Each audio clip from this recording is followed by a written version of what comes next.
power. They are the same people who back the war.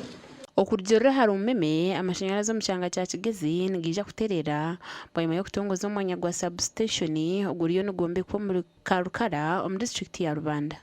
Substation kweli kuja ya Kakabari nitima insangu ebizwe bitebere tutunga abanyazi kugambarara buriyo mwaka koraho akakora yo amashanyarazi kiba cyawo twese ko amashanyarazi aganye gagara hano ya hi owanyu so right ne bane ruga mu Rubanda neje hano ya kabaro mutabo.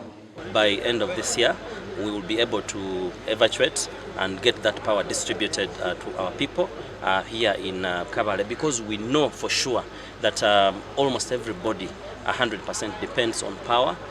Aho ba umeme bagambire ebi abatura babana baterekanisa okugeraho akesharingo barukore ko bitashashanuka ahabwiba ry'amashanyarazi.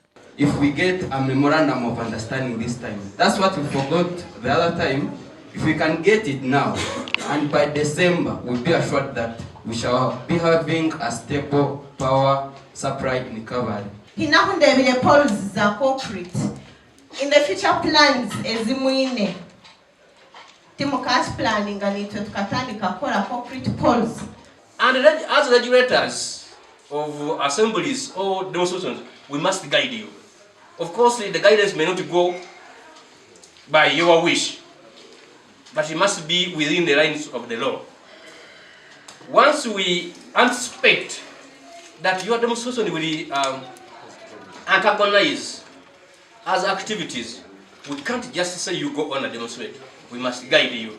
Okumanyisa obwo amashanyarazi agagara korwe ku biro mu rukiko rw'akanya bwanya urubira hari Cephas in Kabari. Bashobora abanyakabare government yake kuza gukora uretse atandikira gukora kureba ngo amashanyarazi ga Kabare gaguma ho gatarugiro.